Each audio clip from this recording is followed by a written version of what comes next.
We work hard, we play hard. We are gamerpreneurs. Individuals who have chosen to give up the security of a 9-to-5 in favor of getting to set our own hours, of doing the work that we want to do, and we refuse to give up the hobby that we grew up with in order to, quote, grow up. We have learned countless laws of life and sales from the games that we play, and we excel in everything we do. We see the wonder and glory in every interaction. We fit in awkwardly with the rest of the world because they don't understand our quirkiness, and we wear it as a badge of pride. We are focused, clear, and know what we want. We are gamerpreneurs, and we are taking over the world. Hey there, everybody. Welcome back to the Gamerpreneur Podcast. I'm your host, Dr. Bradford Carlton. Today I have a very special guest with us. We have Kristen Beane, the Marketing Director of TurboPlay. Hey there, Kristen. Hi, Brad. Thanks for having me. This is great. Absolutely. So, Kristen, let's just get into it. Tell me a little bit about yourself. I am old. I'm strange. I have a new foster dog who's insane. We match well. I play a lot of video games. I love video games, and I work in video games. I have for over a decade. Wonderful. All right. So there's a little bit to unpack there. I'm probably not going to touch the age joke, but so. They're so good, though. I'm fine with it. So I used to be an elder law attorney when I first started practice the law. And so every person I would talk to would all say, I'm not old. So I'm like, I'm just going to go with that. Nobody's old. Not old. Well, I don't act my age. So there you have that. All right. I start every interview except for one. I missed one when I did once. Every interview with one question. And that question is on a scale of 1 to 10, 10 being high. How weird are you? And I kind of have an idea. I'm an 11. I'm definitely an 11. What's that movie? It dials up to 11. I'm super weird. Spinal Tap. No, yes. You are Spinal Tap. Spinal Tap. I'm definitely an 11. I think weird is fun. Why don't you just set it for 10 and make it louder? I'm loud enough. So what makes you weird, Kristen? So many things, I think. I think what makes me weird, if I really actually look at this, is because I have no filter. I'd rather apologize for something that comes out of my mouth than not say something. And you did warn me in advance to have that beep ready. So I programmed myself this morning while I had my coffee. Do not swear during the podcast, Kristen. Do not swear during the podcast. So I'm not going to do it. Well, thank you. So let's start with you as a gamer, and then we'll kind of unpack what you do as a business owner or a person in business, because that's what I really want to talk to you about. So what first led you to play video games? It was Pong. I remember being in Sears, so this is going to date me and let you know a little bit how old I am. But I remember being in Sears with my foster father, and we were there to get some kind of a power tool. And they were all in a pyramid, and I was just completely mesmerized by this Pong in a box. And he asked me if I wanted it. I was like, well, duh. Yeah, I do. So he bought it, and that was it. So it went from Pong to Donkey Kong and everything in between. And I wound up loving shooters. That's definitely my genre of happy place, is anything. If I can kill it, stab it, shoot it, stomp on it, I want to play it. So that's where I'm at now. Alrighty then. So what's your favorite game of all time then? So you've kind of had the whole gamut of everything that's come out. What's your favorite? This is such an unfair question to ask a gamer. I can't answer that question. I have a lot that bring a lot of different emotions and feelings depending upon the genre itself.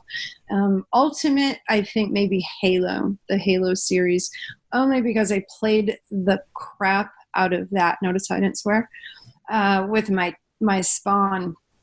And he actually became one of the top 10 Halo players in the world before he was 10. So that was Wow. creepy weird. Yeah. So I think, I mean, that brings back a lot of emotions. And I think that's what games do for people is they give them memories and feelings, and it takes you away, and it's an escape from things, and it's an escape from laundry or your bad breakup. It's just something that's fabulous. It's a work of art. So I think Halo is definitely the top three, but I'm also partial to the COD series, before they ruined it. Oh, but Captain Price, his beard is just so beautiful in the new game.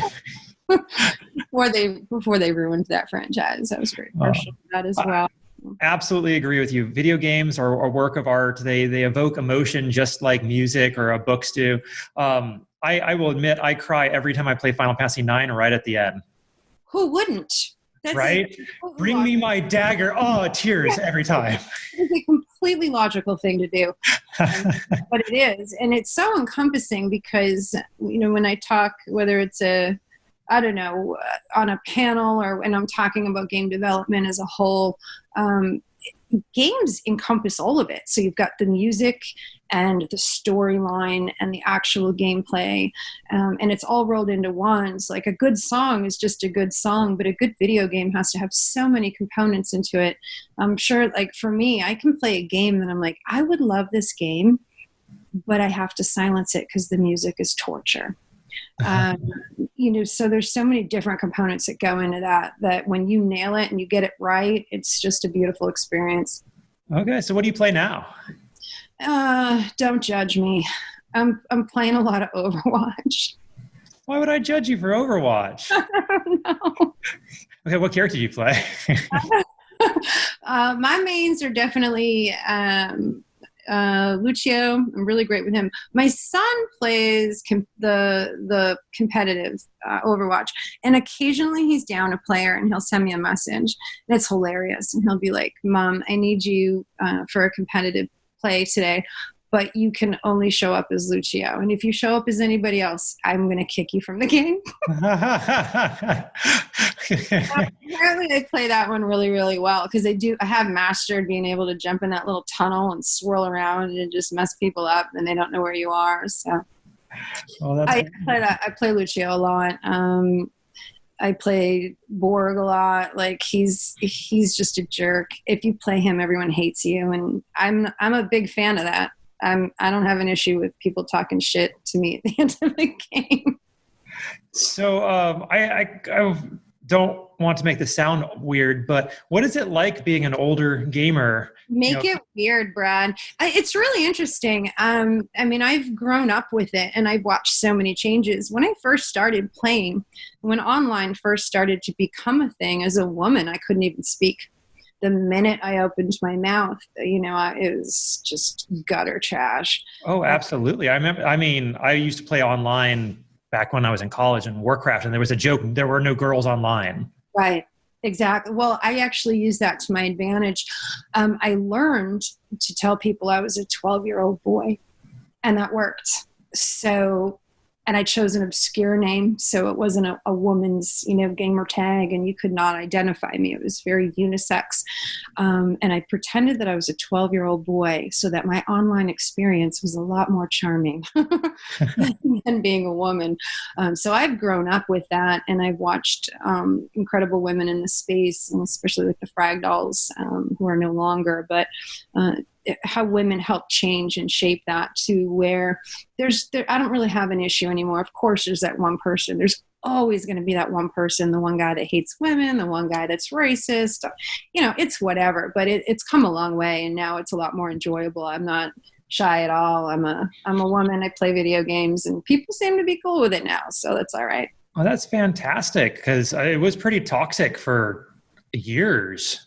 It really decades. Yeah, it really was. So you either embraced it, and I did play a lot of competitive as well. I played on competitive teams with, a lot of women, like the Frag Dolls, like they did, and it wasn't easy. And I just kind of embraced it after a while. So, and I just kind of, I've learned over the years, if you just give into it, and you'd be like, of course, yes, I'm a woman. I'm playing in my kitchen right now. Every woman's Xbox is in the kitchen. Duh.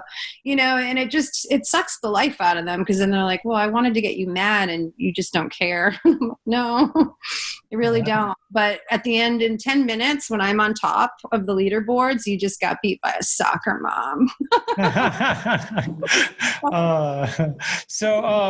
This is the Gamerpreneur, and I love to talk business about, what are gamers doing in order to prove that we're not all lazy, unmotivated basement dwellers. Yeah. So can you tell me a little bit about your professional background? Sure. In games, it was strange. It just kind of happened. I never set out for it. I didn't really know that it was a thing that you could do, right? I was a very young mom when I had my son. So for us, games was just something that we did. For me, it was a cheap outlet, for $40, we can play the same video game for weeks on end and have a great time. My son was the one that got me into the space working, because he did become one of the top 10 players in the world for Halo. And he got sponsored by Blockbuster. Again, more age jokes. Yeah, that's still a thing, right? No, I think they closed their last one not too long ago. They did. They're done. So, and he was traveling, and it was funny because people would realize that he needs a chaperone. They thought he was older. He was definitely way more mature than I was. He still is. And we laugh, but I would be like, no, my son is 10 or he's 12 years old. I need to go with him to these things, or he needs to have a chaperone. And it was really interesting because, as it turns out, the people that my son was playing with also now work in the video game space, and they know my son, and they know me, and they've gone on to do things like Mike Ruffalo now owns Team Envious out in Dallas. So my son played with him way back in the day. Bravo, Andy Didinsky is now a producer over at Microsoft. He was at Halo for a while, I believe. So, all these little kids that my kid play with, like, now I know them and I work with them. They're my colleagues, and it's really kind of funny. But that's how I sort of got into that, and I just grew. I went from community management to PR and marketing and into producing. Last year I had probably one of my biggest projects, which was I did a global physical publish of Bendy and the Ink Machine. I'd never done that before, so that was interesting, and turned that into it's a multi-million-dollar franchise at this point. So we had an exclusivity deal with GameStop to boot that David Eddings secured for us, which was phenomenal. So I had all kinds of moving parts with that one. That was probably the toughest project I've accomplished in my career, but definitely rewarding. So I just kind of worked my way through everything. I get very bored. And I want to know what someone else is doing. So that's incredible. I mean, you essentially started off as a soccer mom, a Halo mom, and then you start working with these people. I mean, at what point did you kind of switch from just being there as a supporter to really thinking maybe I can do something with this? I think it was like the conventions at first that we would go to, because, we were a geek family. So we wanted to do things like New York Comic-Con, and we're originally from Boston, and I live in the South now, which is another podcast. But, but I mean, I think it started there, and just me realizing that I can be helpful, and especially as a woman that's tolerated and contended with a lot of harassment online, that I can make a difference. So that coupled with, I also started competing as well, kind of just threw me into it. So I was at a convention. I was there to work way back in the day. We were called booth babes. And you don't say Well, they still are. And my wife's going to a convention next week, and they hired some booth babes. Okay. So, we call them influencers. Or just workers. I don't know, but booth babe is really kind of how it started. And I was like, well, this is super boring. So I would just stick my nose into things. I'm kind of a nosy person. So I would just be like, well, what are you doing over here? And how do you do this? And I would love to learn how to do that. The video game space is something I think is a little difficult to break into. But I just don't let people stop me. I was just like sticking my nose in their jam. I'm like, what are you doing? Why do you do this? And then I believe it was Elizabeth Tovey, who was, I believe, and anyone can try to correct me or give me better information, but I do believe she was the very first community manager in the game space for 2K Games. And she was the one that gave me my first shot in the space over a decade ago. I think it was like Spec Ops: The Line and Borderlands 2. We had worked on, and then we moved over to Defiance, and we did Defiance the game with the sci-fi show. Do you remember that one? That was crazy. Yes. Crazy. Had such potential, such a flop. But. Can I stop you for a second? You mentioned that it's difficult to break into the video game industry. Do you still believe that? I do. Yeah. What makes it so difficult? I don't know. I really wish I had an idea of why that is. I don't really know.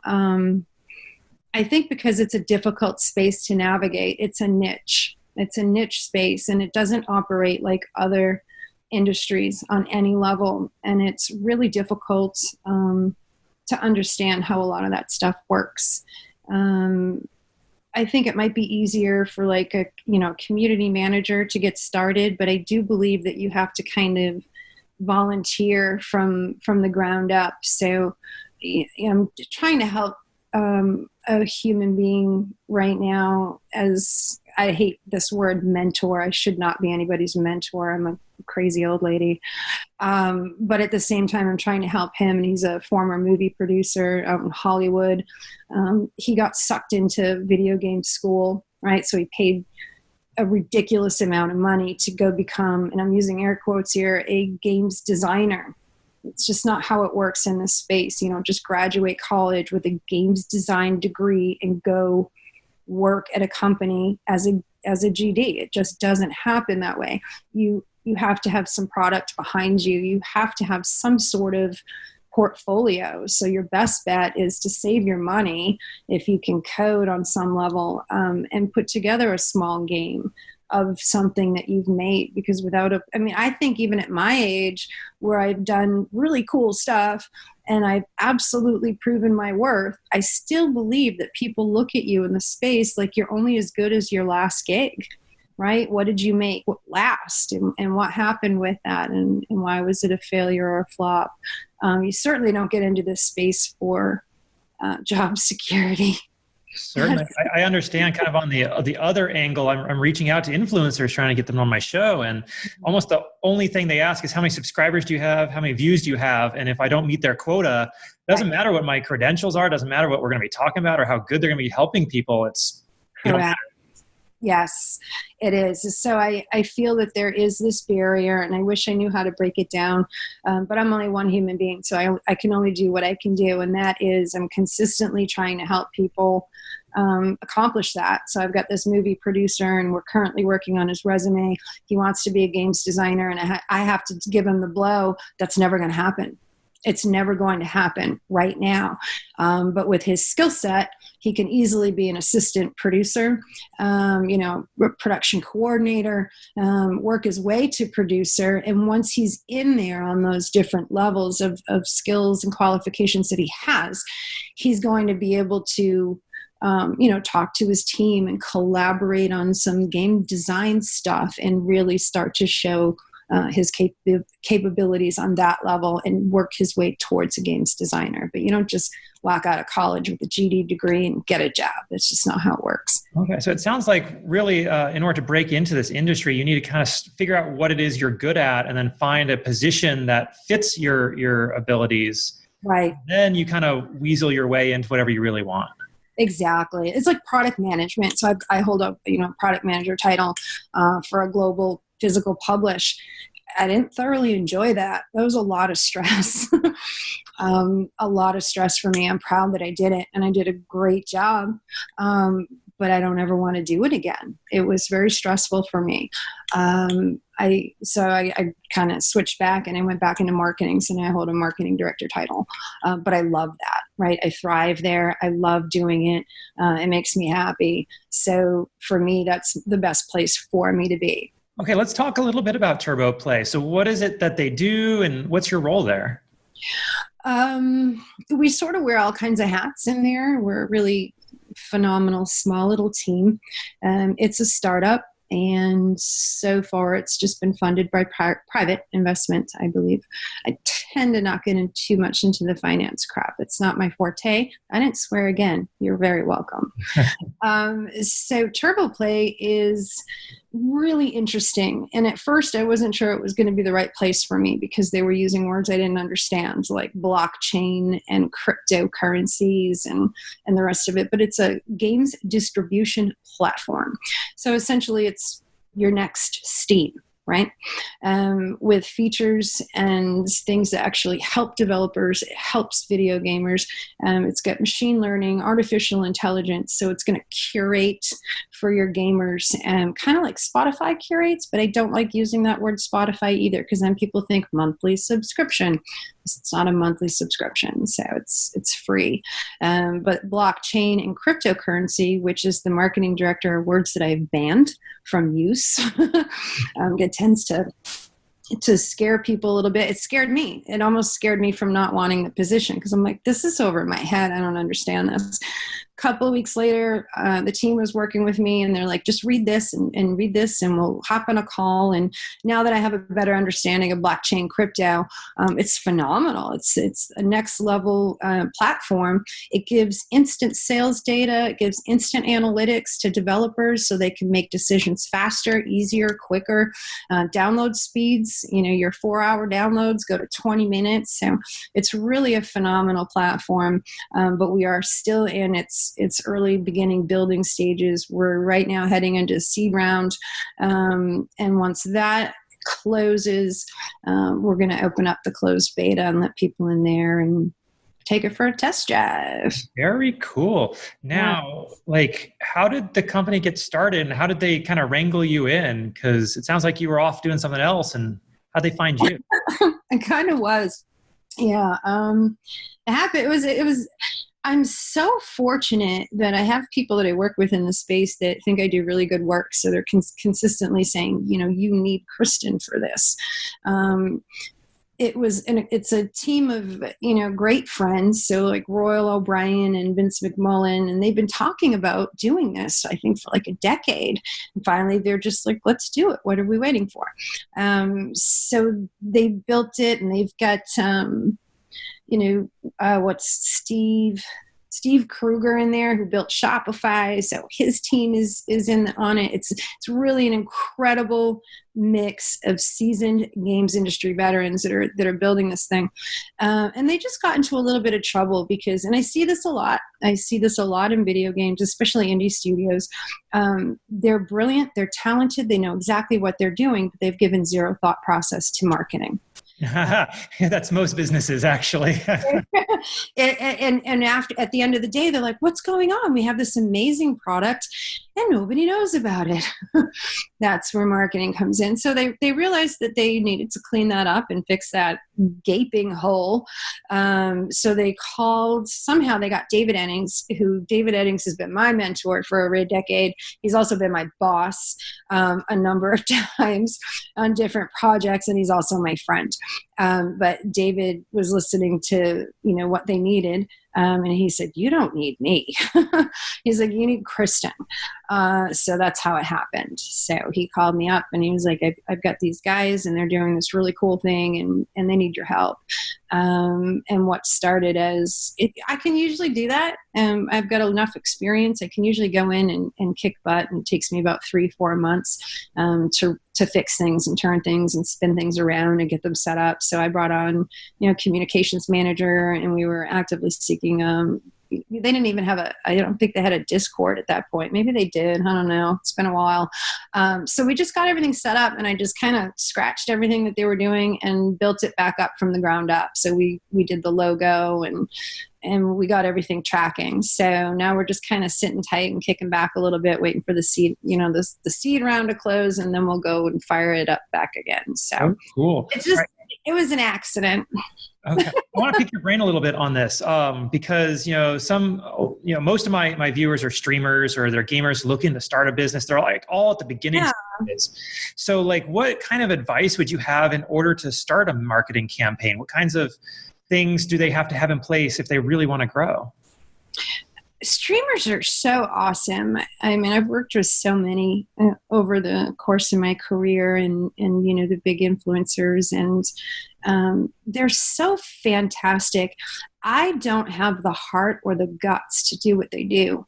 Having to entertain and be on and constantly on all the time like that is exhausting. But some of them just do it beautifully. And I think the best advice that I can give anyone that's starting out is not to give up and don't quit. It's not an instant success kind of thing. Has it happened to certain people? Sure, that's a rarity. But you can't give up and you can't quit. But you have to be able to take feedback. And listen to the people the audience that you are building, and what do they want. But I also think you need to stay true to yourself. So some people are naturally born entertainers, and some people aren't. And unfortunately, I'm a truth teller, and I've told more than one person, you don't have what it takes. You just don't. So do it because it's fun. But you're not ever going to be this high level tier or even mid-level influencer, because you don't have it in you to entertain people. But the ones that do, really what builds their audience for them is just being involved with them. And they do it beautifully already, but talking to people, like Allie Baker, I absolutely adore that woman. How she makes people feel and how she entertains them and how fun she is. And she's phenomenal. So find 2 or 3 people that you admire, and sort of just emulate, what they're doing. And it's just engaging constantly and without quitting and never giving up. Unless you're, ninja and you're just a destroyer of video games. You know what I mean? You have to work for it and not to quit, and just to be engaged. And you have to keep a schedule, right? A lot of them don't seem to do that either. It gets grueling. And I could never do what they do. I find it intriguing. But on the flip side, not necessarily the flip side, but on the other side, the people looking to start businesses, or because my goal with this whole project is to get rid of that stigma that I grew up with. And I know so many other gamers had that. Our parents were not like you. Right. They did not tell us that we could do something with video gaming. That it was, you're being lazy, sitting there, wasting all your time. You're never going to get any money out of this. This is, just stop being a lump and get to work. And so now we all grew up and we have this stigma. We still play video games, and those voices haunt us. Right. So I'm just trying to get people to understand that they can create something in the business world. And I'm looking for advice for them to be able to do that. Absolutely. I mean, I think a lot of it is, merchandise as well. And first, it's commitment, right? You have to be very committed to wanting to do it. Success doesn't, it's not handed to you. It's very rare if it's handed to you. Networking is so super important. So going to the shows, I think we've come so far. There's always kind of a geek con somewhere. So it's PAX or, whether you're going to Comic-Con, but introduce yourself to people and get to know people, and become a part of the gaming community as a whole. And, be true to yourself, but you can run a business doing this. Excuse me, but it's like merchandise, super important, right? Like, are you putting out merchandise, and what's your plan for your merchandise, and what does it look like? Let's talk about the plan, because I see a lot of people, not just guys, everybody, they have merchandise. They all seem to have merchandise. It's a mug or a t-shirt, and it's on a site somewhere. It's awful. Yeah, I'm sorry. I'm going to really hurt some people's feelings. I'm speaking. Please do, because I do too. Yeah, I'm going to speak to you directly, but your merchandise is awful. Your designs are, and you have to, like, remember we were saying earlier about video games are so complicated because your art needs to be on point. Your game style, your storyline, your music, it all has to be on point. And the same with your merchandise.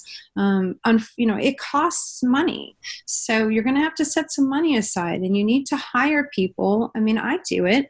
I'm about to hit the ground running with some weird thing I've been thinking about for 10 years. It's called So Ducked Up. And it's just a mess of shit in my head. And I'm doing it for fun, barely to make money, but I hired a professional artist to do my logo. It costs money to do those things, but a lot of the designs that I see are kind of garbage. You have to pay money, and you also have to have a quality product.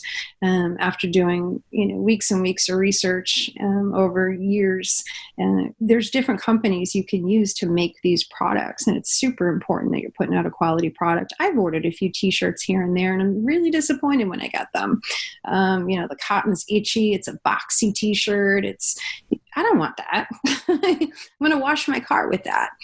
Quality is super important. So pay attention to that and get a sample before you go and run off with your t-shirt design, because word of mouth does matter. And when you put out a quality product it's high quality cotton, it's a beautiful design, and people love it, they're going to talk about it.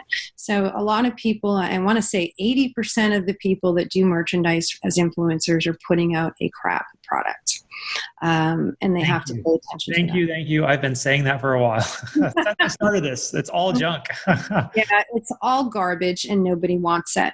And maybe do something a little bit more exclusive, right? I don't see that a lot either. The exclusivity of things is super important. So look at like Twitch and their purple hoodie, or Discord and their, partnered hoodie. Those are exclusive items, and they're not handed out freely. So I would love to see more influencers do exclusive items. I made this. There's only 100. That's it. They make enough. A lot of streamers, especially mid-tier and top tier, they make enough money that they can purchase a $10,000 machine, or even used for about $5,000, that just prints on demand, so they can control the quality of their t-shirts. They can control what's going out there, but exclusivity, right? Because when you think about collectible items, collectibles are just people wanting to belong to a club. They want to feel special, right?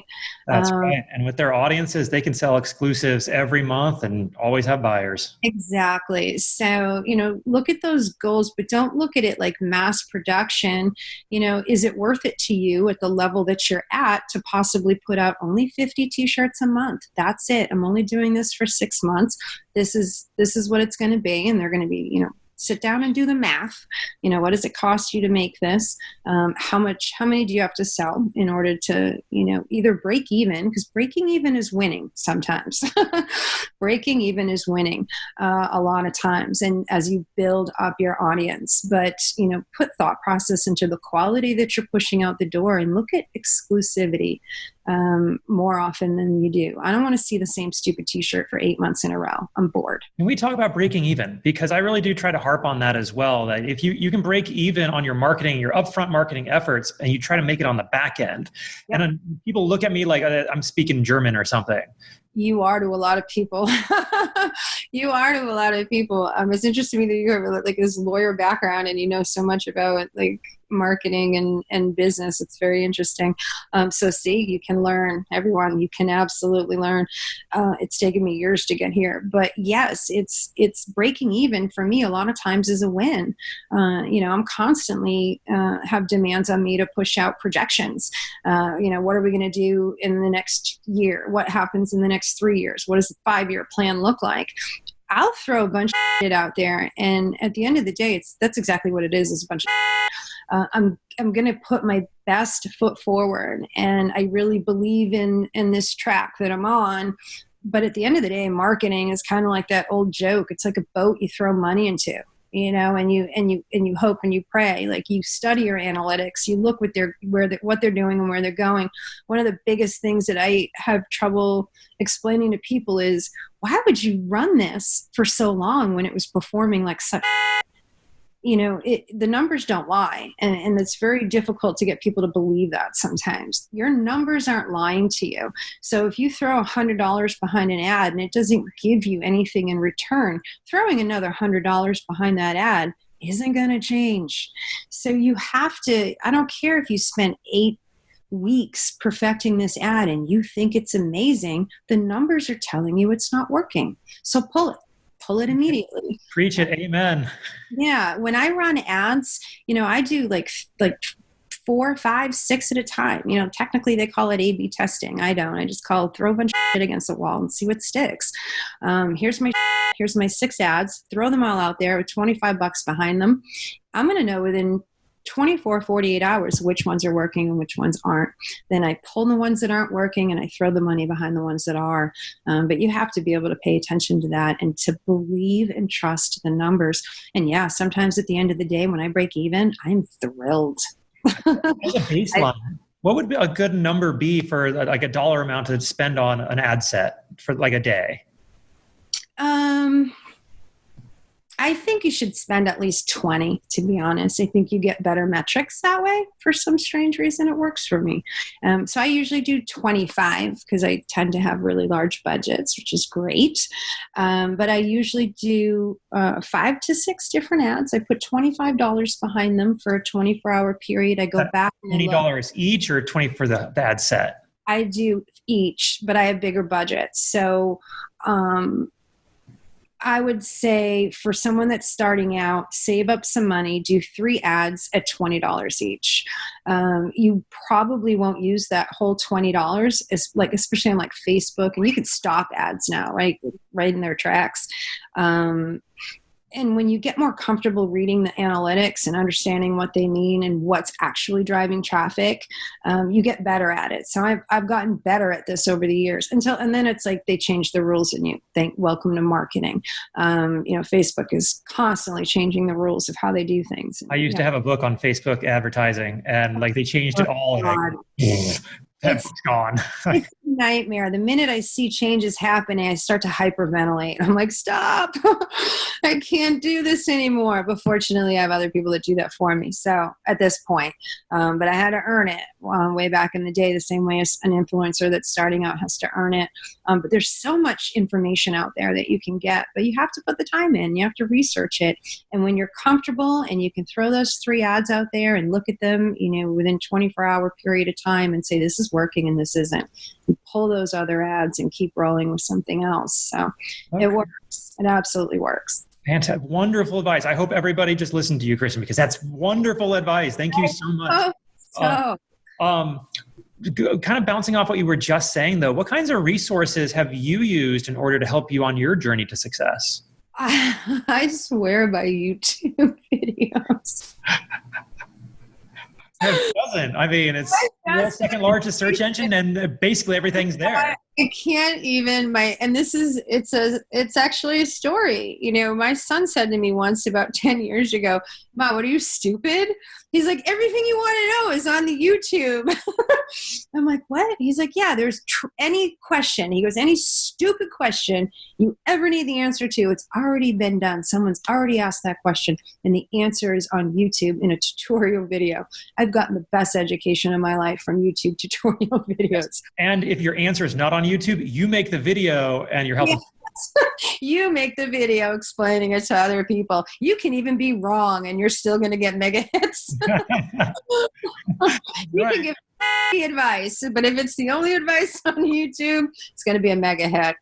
So yeah, that's honestly that. And I've been fortunate. I really think people should be less, obviously, but I'm sure everyone realizes I'm not shy. I barely shut up. I talk a lot. I have, there's no such thing as a stupid question. And maybe that's why I'm weird, because I don't care. I'm not embarrassed to ask something that I don't know. And even where I sit now, the minute I'm comfortable in my position, the minute that I think I'm really good at my job is the minute I suck at it. So it's a constant learning experience. Technology is consistently giving us new tools to use. So that's the day and age that we live in now. So nobody ever knows everything. Go to YouTube and watch the tutorial. That's basically how I learn everything. Yeah. It's on YouTube. Need to fix my car? Pull up YouTube. I changed my tire with a YouTube video. What the hell? So, and that was again, my child. I told you he was more mature than I am. I had a flat tire. And he was like, he goes, you need to change your own flat tire. You need to learn how to do that. And I was like, I don't. He goes, Ma. I'm like, YouTube. And he goes, YouTube. I went to YouTube. I changed my own tire. It felt really good to do it. But again, that it's a weird thing to say, but yeah, YouTube. And it's not like the early days of the internet with Ask Jeeves, which never gave you the right answer. Or that little paperclip guy in the Microsoft. Yeah. You're really not helpful at all. Just get out of there. So yeah, that's the information's there to be had. You just have to want to know. You have to just sit down and yeah, sure, it's exhausting. You can get, especially on YouTube, you can be like, oh, I need to know how to make this thing on the Excel spreadsheet. And 5 minutes later, you're watching frogs. It's a weird place. You have to get yourself back to where you need to be. But yeah, it's out there and you can teach yourself and you can learn things. But also don't be shy. Like ask people stuff. I'm always super disgusted when games industry employees act, like they don't have time. I got nothing but time to help you. If you got a question, hit me up and ask me. I'll do the best I can to answer that question for you. I'm happy to help people. And if I don't know the answer, I know someone who does. And we'll get there together, but don't be shy. Ask people. I'm so happy to hear you say that because I believe that's the secret to good business is helping people. That's what business is all about. If you can't help people, you don't have a business. That's something else I preach frequently, which is be the leader of information, right? Don't keep all your information to you. I have all this information and you can't have it. Give everybody the information that you have. Be the leader of the information. And they're always going to come to you because they're like, hey, that person over there is always helpful. And if she doesn't know, she's going to find somebody that does know. But share the information and don't be shy. Like that's literally what Twitter is for. Just don't follow me on Twitter to look at my weirdo dog pics. Ask me a question. See if you don't know something, maybe I don't know it either, and we can both learn something that day. So that's pretty cool. All right. Let me kind of go backwards in time with you for a second. And, when you were first kind of starting out in the industry, if you could go back and talk to your younger self, little Kristen, and go, this is what you need to do in order to just like 10x what you've done, what would you say? God, young Kristen was a dumb girl. I'm going to quote that. She made every mistake. I think honestly, that's a really difficult question because there's so many ways to answer and respond to that. Especially as a woman. So I'm looking at it right now as a woman, right, in the space. And it's already more difficult to be a woman in the space than it is to be a man. And if you deny that, in many industries, that's true. Yeah, we cannot be friends. But I think it's telling yourself that it's okay to fail. It is okay. And as long as you have given every effort that you have and you've given 110%, it's okay to fail. You just pick yourself back up and go do it again, and continue to do it. I mean, these are, stuff that's easily found on the www, but, most millionaires have failed or claimed bankruptcy. You have to fail in order to succeed sometimes, I believe. So don't get down on yourself. You're going to fail, probably. You're probably going to fall flat on your effing, is that a swear? Effing face, more than once. And that's okay. It's totally okay. One of my favorite things to do is to take interns. So I had like 3 interns over at Rooster Teeth. They were amazing. They were so amazing. This next younger generation, bunch of whips. So, I don't understand. Every intern I've had sucked. Really? Every single one of them. They couldn't even get coffee right. So maybe I was fortunate. I absolutely adored them. But I wanted them to fail. I gave them some stuff to do that I knew they were going to. I was like, oh, you can't do this. And it was, but the lesson I wanted to teach them was, so you screwed up. Here's how you fix it. Nothing is world ending, and there's no need to have such high levels of stress sometimes. And it's okay to fail. Just pick yourself, fix your mistake and pick yourself up and just keep going.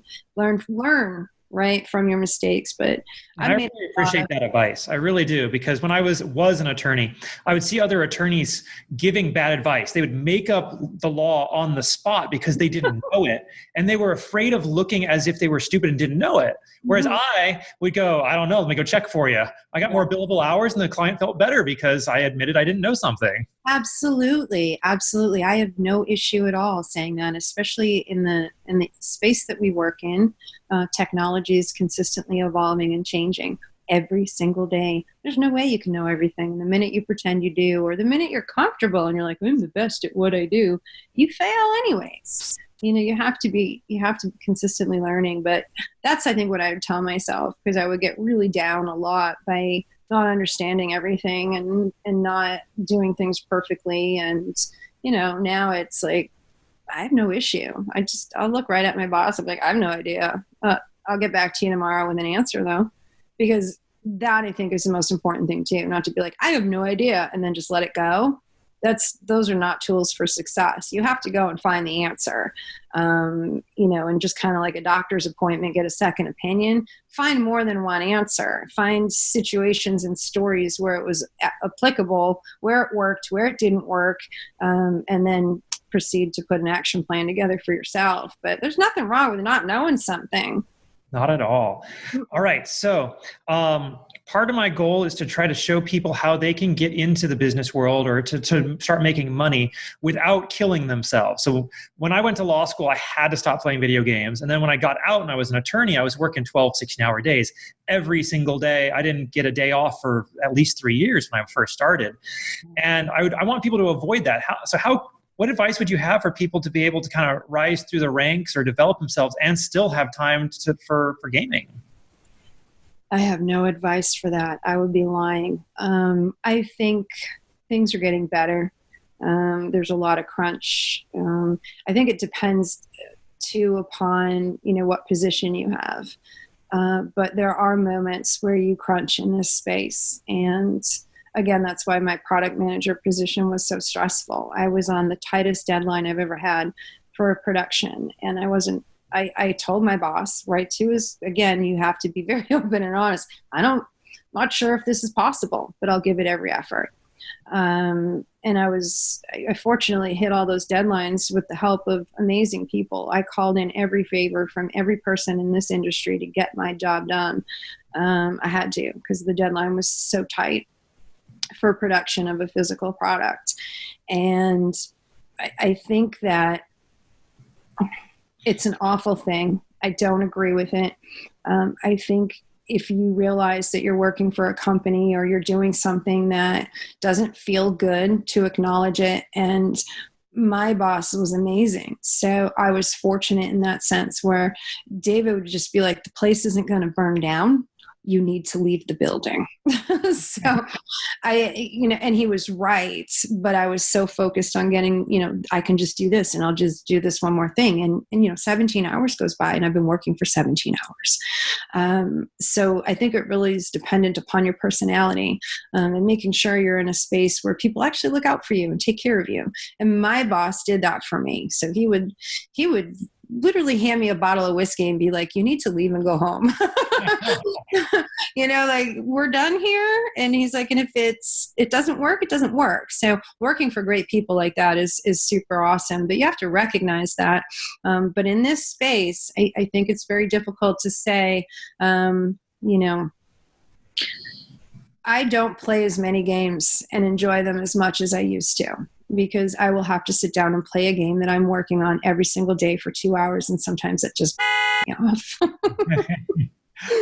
And it's just irritating, to the point where my last launch, I did not play the game through because I had to play so many chapters here, every day repetitively to figure out what was working and what wasn't working. And even though I loved the game itself, I can't bring myself to even, my game copies are still sitting in their plastic because I can't bring myself to play it.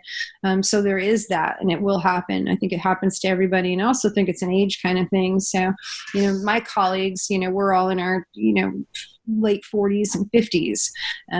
They've been working in the game space for 25 years, and all of our game habits have changed over the years. And that's okay. But I think going into this industry, if you think that you're not going to have to sometimes crunch to get stuff done, and meet a deadline. But again, it's, if you are thoroughly stressed out, just reevaluate the situation that you're in and get out, because there are companies that will abuse that. There's no doubt about it. Okay, wonderful. Thank you. Now, if it's all right, I would like to humble you for just a second. Hmm. Okay. And so we've talked about all the things you've done, all the incredible things that you've accomplished. And I would like to ask, what's something that you've failed at in life? Not necessarily in the gaming space, but just generally. Oh, I think I'm so hard on myself. I look back on everything that I've done and I think I failed everything on some level. And I've learned lessons to walk away with, to be better the next time. So I think I look at everything that I do, and everything that I've been a part of. And yes, I've been extremely fortunate in my career. I look at everything like I could have done it better, or I learned a better way. Okay, wonderful. By failing. And I think every project I could have done more, I could have done better, I could have done something differently. But I think, again, getting back to that is not to be afraid of that. And that's okay, because the space is constantly evolving and constantly changing. And that's okay. And just, but I look back now and I think my attitude now is, did I give it 110%? Yes, I did. So I'm proud of that. But I think every project I've done, I could have done more. I could have done it differently. I could have done it better because I've learned something new now and I should have applied it over here. I think definitely that. And something really important is to be able to tell a team, and this is the hardest thing in the world. And I still struggle with it, but to be able to tell them that their baby is ugly, it's very difficult. When you sit down and you play a game and you're like, there's nothing I can do with this. This game is awful. There's nothing I can do with it. So if you pay me to come onto this team to market this, you're literally just going to set a pile of money on fire. That's been very difficult. And if anyone has any advice for me on that, I will happily take it, because that's something that. So what advice would you have for a developer then? Should they get in touch with someone like you when they're in the planning stages, or where at? Absolutely. And that's not necessarily to mean that they need to bring on someone in marketing right away while they're in development, but to contact someone, because, you want to, the very first thing I'm always shocked by this, they haven't secured their social channels. Now, that's the first thing that you should always do you've decided that you're going to make this game, and this is what your studio is called, or this is what your game is called. They don't even have, their social channels secured. You have to go and secure those channels immediately, because what you might find is that name's already taken, right? And you have to come up with something else. And I'm kind of always shocked by that. So maybe just get a quick consult with someone that is in marketing to make sure that you've taken care of these little things that have to get done and that are so important, that can bite you in the butt if you don't do it right out of the gate, and get those things accomplished. And talk about your development plan. Are you in development for 6 months, 9 months, a year? What's your trajectory there? And figure it out. And then bring in someone from marketing. They can tell you, when the best time is. They can also give you tips and tricks of how to engage your audience and how to build your social following and your social presence that won't require a full-time community manager or a full-time, marketer or communication specialist. Just little things that you can do that will take, half an hour a week, to continually build that for yourself, and then bring in a marketer when you can afford one. But yeah, if you're not marketing your game, let me throw that in there. It's another amazing thing about the TurboPlay platform. There's no shovelware in there. You know how Steam, it's so difficult to find. The game's buried on Steam. Yeah. So it's the little indie developer gets just as much exposure as the AAA studio, because it's curated through the artificial intelligence and machine learning. It's pretty amazing. We're in for some really cool stuff over the next few years in games that's going to be game changing. Pun. Here, I want to ask one more question before we kind of wrap it up. Where do you see the gaming industry going in the next 5 years? It's an excellent question. It's huge. What I've seen happen to it it's just incredible where it's come from, where it's going. So many incredibly talented teams. I really do think we need upgrades in our game distribution platforms desperately.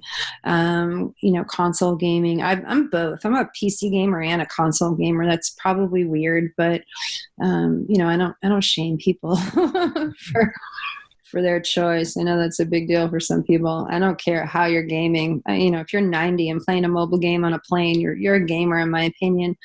I think we're going to see a lot of changes in the distribution. And with the technology that's out there now and how influencers are so important, that's also something I want them to know. You guys are so important and paramount to marketing a video game. They do the best job ever. I definitely set aside the biggest chunks of my budget all the time for influencers. Being able to pick the right influencers for your game, that's a whole other podcast. But from there, it's like, I just think we're going to see a lot of changes in the sense of how games are distributed. But it's really, really interesting to me to watch different things. Epic, what they're doing over there, super interesting for me to watch. I don't know. I think Tencent? They buy everything. Yes, Good they do. Lord. I mean, they buy everything. It's pretty incredible. Hopefully the little guys are going to be able to have things like TurboPlay to give them their best footing. Currently, I see so many indie games not getting the love that they absolutely deserve, to be quite honest. They're building beautiful stuff, plays well, it's polished, and it's a great game that you've never heard of. So hopefully places like TurboPlay will give all these little guys, more exposure to the market, depending upon like their audience. But at the same time, for me, I feel really bad. I'm watching too many fail, right? And I think it's kind of discouraging, and don't get into it. Like, there are people that have full-time jobs and that build games like in their spare time, and it takes them 5 years to put one out, and it's amazing, right? So hopefully more ways for them to be seen and discovered and heard. The internet is sort of like segregated everybody and everything, right? You have Twitch over here, and you have Mixer over here, and you have Steam here, and Epic Games over there. I'd love to see all of it encompassed in one, a place where, this is awful, shameful plug marketing, like TurboPlay. Again, I just believe in what they're doing. It brings everybody together. So it brings the influencers, direct contact with the developers, with the gamers, and it brings everybody together. So I think that's what we're going to see the big changes in, where everyone's going to be under one umbrella, on whether it's TurboPlay or another platform, Epic Games, whatever platform that is. I think we're going to see a lot more of the integration of influencers, developers, and players together instead of them being segregated.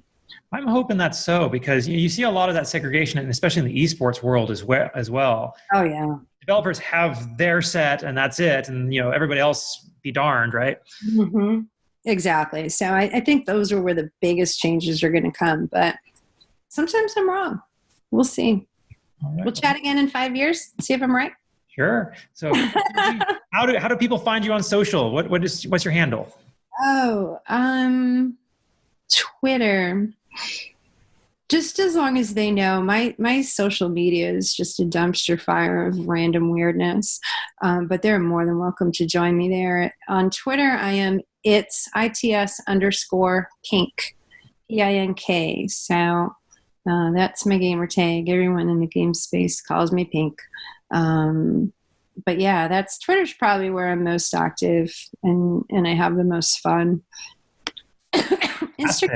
Instagram bores me. I know I'm a weirdo, but maybe just because I'm old. Try TikTok. Have you tried TikTok yet? No, I haven't. Oh man, the first time you get in there, you're like, what am I watching? I will go and do that when we hang up and see what TikTok. See, learning new stuff every day. Technology, even this. What are we on right now? What's it called? Just found. Yeah. So Zoom, learning this for the first time is so much better than Skype. You're absolutely right. It has a filter to make me look better. How amazing is that? No, TikTok's really cool. It's basically just Instagram stories. Just that's it. There's no pictures. It's all stories. But the demographic is super young. So I got on there and I'm like, this is horrid. I have to do dad jokes. Yes. Dad jokes are the best. I can do old lady jokes. So, but yeah, I'll go check that out. But no, Instagram just bores me. I'm like, I don't really care what you look like. I'm just one of those. I'm like, and yes, I'm just going to pre-warn people. I really don't do selfies. I think selfies are weird. When I do a selfie, I go out of my way to make sure I was wearing last night's makeup, like down my face with a big pimple. Get the Alice Cooper look going on. And then I'll zoom in on the pimple for you so you can actually see how big it is on my face. And I really only do that because I just want people to stop filtering their whole lives. Like, just be you. You know, you're perfect the way you are. You don't have to pretend you're somebody else or put a filter on to be beautiful. So show them your zit. It's great. Everybody gets them. That's right. Now, we're almost done. Is there anything else that we need to talk about that I didn't ask you? No, I think we covered so many topics. We didn't even cover half of what I had on my questions. So, well, I don't shut up. Sorry, I am a teacher. No, this was wonderful. I really did appreciate this. So did I. It's fun. And I super hope that if anyone's listening and you have a question, absolutely hit me up. I love to help people. I definitely love to meet new people and connect with people. But I am not one of those people in the space that will not have time for you. That's a little arrogant. So please hit me up if you need to know something. And if I don't know, we'll figure it out together. Oh, Kristen Beane, thank you so much. TurboPlay, check it out. We're looking forward to it. And everybody else, gamerpreneurs, thank you. And you all take it easy. Yeah, keep kicking ass. Thanks, Fred. Hey, if you like this podcast, I'd love to invite you to check out a little bit more about me, Dr. Bradford Carlton, gamerpreneur. If you go to my website, www.thegamerpreneur.com/bonus, I'm going to give you a free copy of my book, The Warcraft of Business, where I explain my history in both gaming and business and how I brought the two together in order to create some very successful companies and help a lot of people. And all you got to do is pay for shipping and processing, and I'll send you this book. I absolutely know you're going to love it. All right, you all take it easy.